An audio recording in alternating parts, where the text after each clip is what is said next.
Okay, so this is without heat.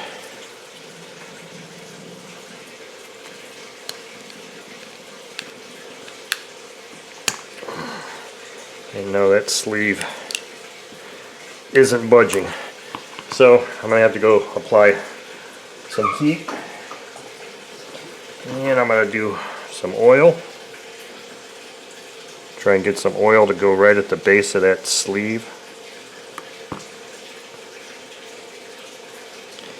And down in this connecting rod piston pin area. The bad news is that I don't really have a heat glove. I got a leather glove that I'll put on, but I don't really have a heat specific glove anymore. Okay, I went on high heat for just about 30 seconds or so, 45 seconds. We'll see if that was enough to help. There. Trigger is, it's hot. And the little rubber glove doesn't do anything to help for that. Okay, so there's our sleeve. Oop. And our shim that I just bent, but we'll straighten that out. Now here, let's just see if we're going to get lucky again and have this thing just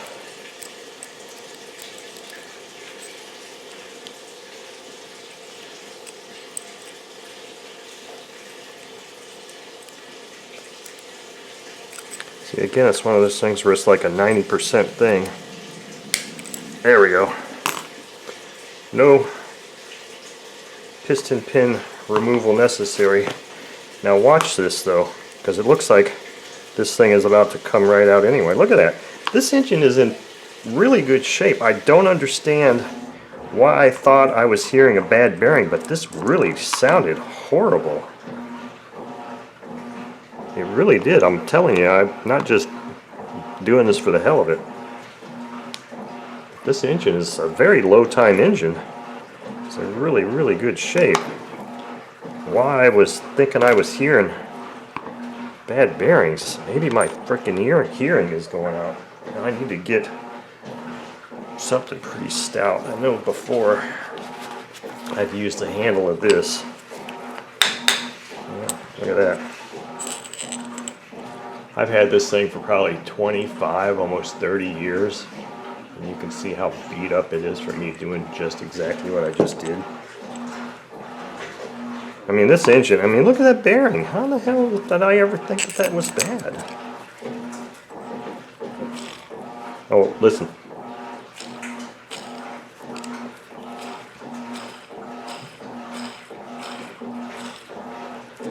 There's a little bit of noise. Maybe it's that front bearing.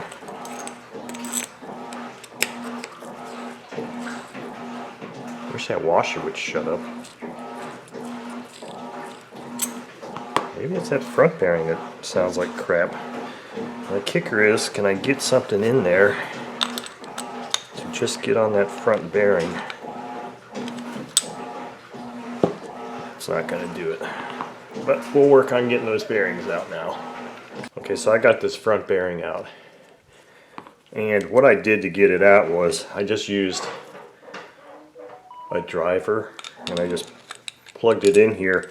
But I made sure that when I was pushing on it that I wasn't pushing straight in, because this will fit in there. I was going kind of at the side and just kind of tapping it on the concrete. Boom, boom, boom, boom, like this. Boom, boom, boom, boom, boom, boom, tapping it. And that bearing popped out.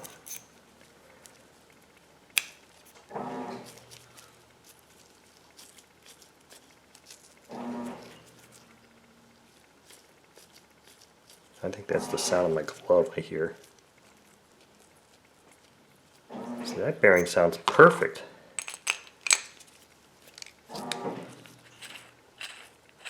Now that bearing has some sound, but let's just put a little oil in it.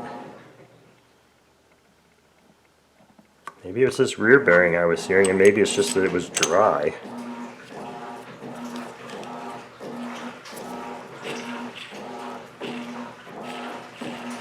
I still hear, I mean, I've got it this far, I might as well just take the bearing out. I'm probably going to do the same thing with this, where I'm going to go in here and see how I'm just going to catch this. I'm going to heat this case up some more, catch it like that, pound a couple times, move to the opposite side, pound a couple times. Now the other thing you could do is you could heat the entire case up a whole lot, and kind of smack this on a piece of wood. But because I've got this area here, I don't want to try and take a chance on doing that and then hit this and break this off. So I'm going to resort to my other method that I just explained about how I remove the bearing on this. I'm going to put a little bit more, there's plenty of oil in there. I just need to heat this up and get that bearing out.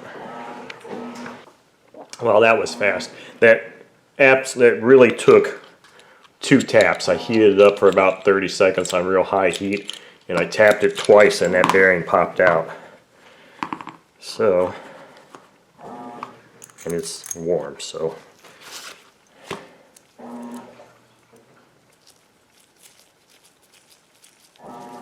It's really warm.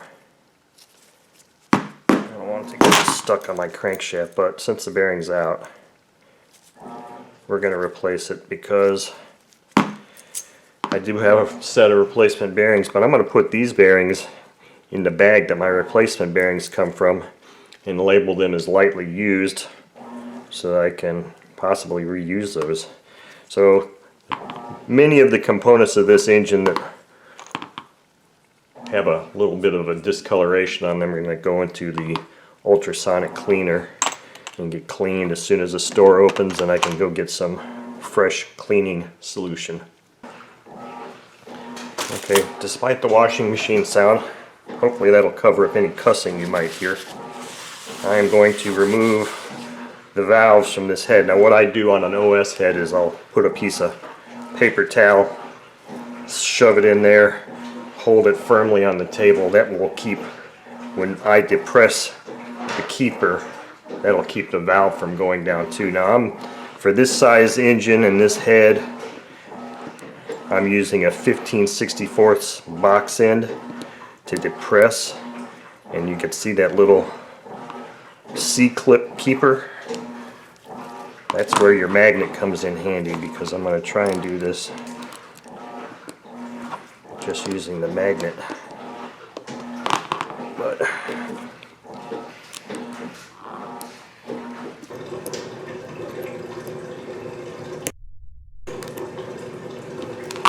okay, it just shot off into my pants here somewhere.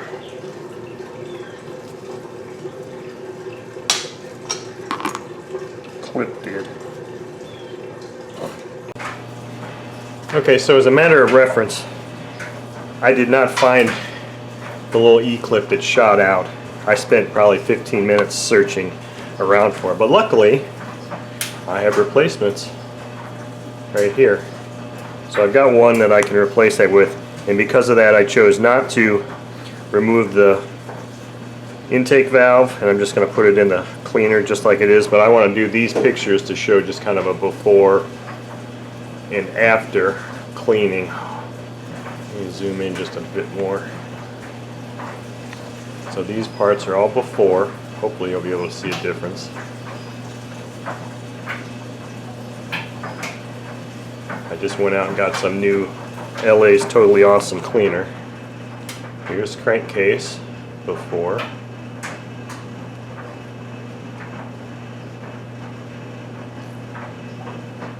And note up in here, these are the areas that are going to get cleaned up quite a bit, I think.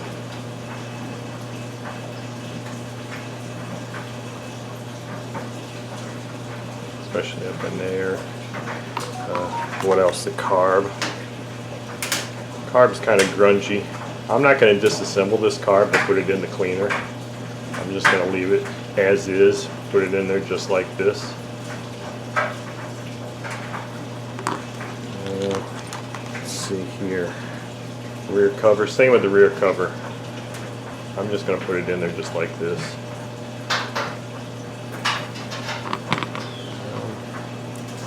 Not sure what else, this crankshaft. I don't even think I'm going to put this in there. It doesn't need it. Piston. Maybe that'll go in there. I don't really see a need. There's not, I'll put that in there, but there's really not a need. Connecting rod, no need. Now this drive hub, just to get that stuff off, I'll put that in, and then of course this cam cover, I'll put that in there. So these are the parts that are going to go in the ultrasonic cleaner right now, and these push rod tubes also. I take the O-rings off of them. Push rod tubes are going in there also. So I'm going to go around, put these through there for about 8 minutes, maybe 15 minutes, and then we'll be ready to replace bearings and put this engine back together.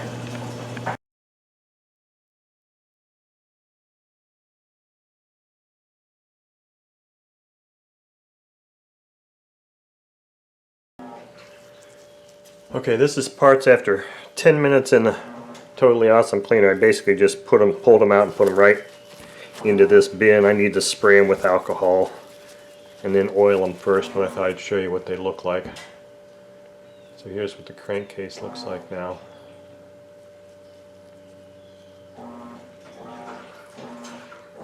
Looks to be nice and clean. Piston, not really seeing a whole heck of a lot of difference there. I mean, it was already pretty good. Head.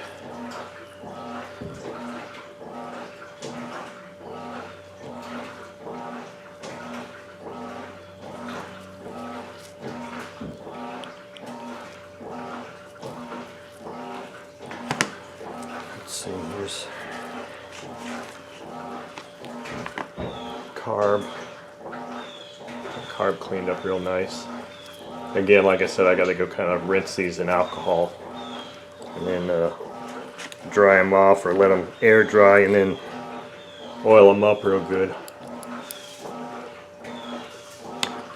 There's our little cam cover. So I'm going to actually kind of dump them here and go spray some alcohol in here and clean these parts up, and then we'll reassemble this engine.